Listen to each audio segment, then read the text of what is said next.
Today's section and learning goals, take a look at them, read through them. This comes from section 2.2 in our textbook, inverse variations. Having just discussed section 2.1 and direct variations, you will see a lot of similarities. That's the key. So being able to go from variation language to the formula and the formula backwards, recognize when it's an inverse versus a direct, those are key goals that we have. So let's get started. You will notice that an inverse variation equation is very similar to our direct. So up here,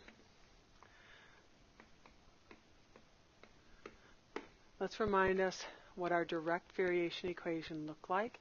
It was y equals kx to the power of n, whereas now we have an indirect or inverse, so some people like to say the opposite, it undoes it.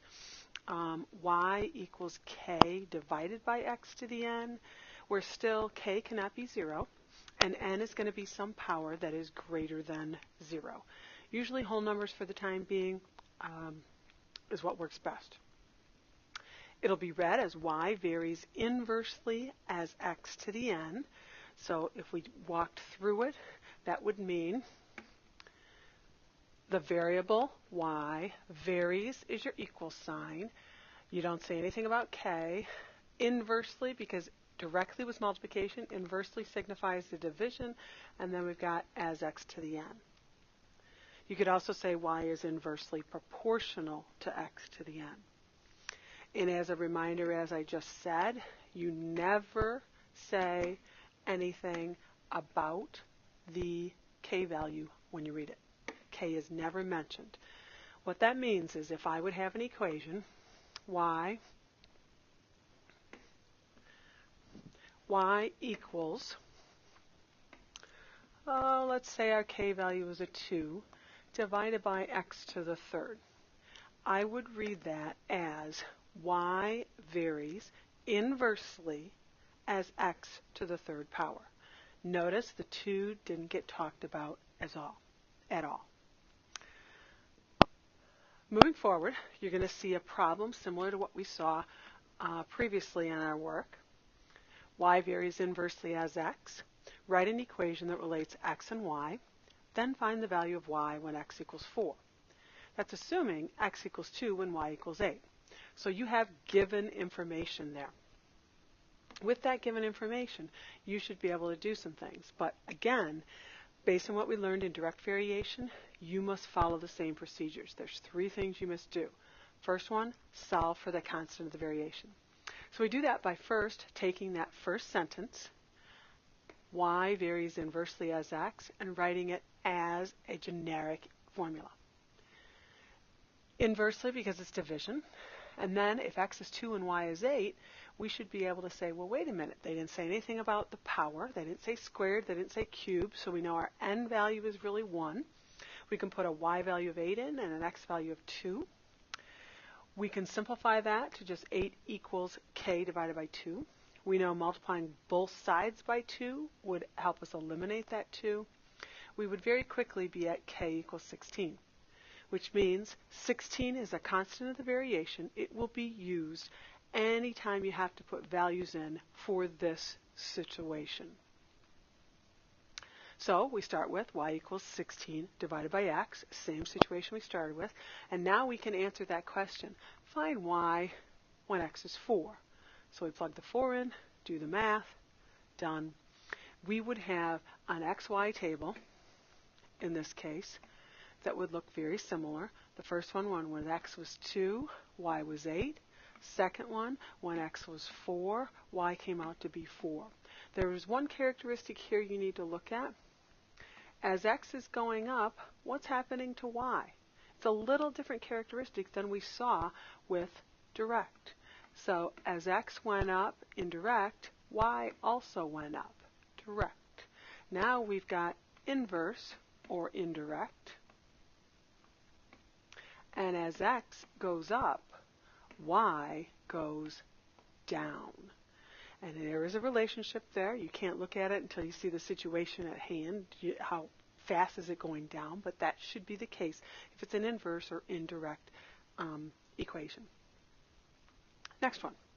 What about some real-world problems? And that's exactly what we have here. The intensity I of a light reaching you from a light bulb varies inversely with the square of your distance d from the bulb. When you are standing 10 feet away from a light bulb, its intensity is 130 units. What is the intensity of the bulb when you are standing only 4 feet away? So, if you look at, I'm going to highlight that first line. That's the only part that is going to give you your equation, your setup. So be very clear that you start with that and try not to read the whole problem at once. So here we go. The intensity I of a light reaching you from a light bulb varies. There's your equal sign.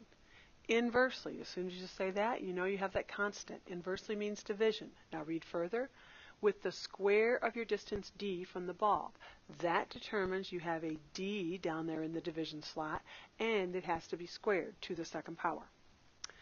Now, when you are standing 10 feet away from a bulb, so right now you know that's one of your distances, its intensity is 130. So the intensity goes with that. Our distance went with the 10 feet. So we should be able to put that value in, given information. Think of it that way. That's your given. And put that in, and it should help you find K. So here we go. The intensity was 130 when our distance was 10, but 10 has to be squared according to the formula. 10 squared, we better know, is 100. When you divide by 100, that's timesing by 100 to get rid of it. This side, they will cancel. And we will get K is the only thing remaining. And keep in mind, shortcut, do not touch your calculator. 130 times 100, that's moving it 2 places to the right. So we've got our 130, 2 places to the right would give us 2 more zeros. So we're looking at a K value of 13,000. With that, we can go back and write the original equation again, this time substituting that K value. And we still have our d squared. So now reading further, what is the intensity of the bulb? So what is the intensity of the bulb? So that's the unknown, so that's I. When you are standing only 4 feet away. So now, the 13,000 does not change. Our distance has changed. D squared would be 16. We could then grab our calculator if you can't do that in your head. And we would do 13,000 divided by 16, and we would get 812.5. So our intensity is 812.5.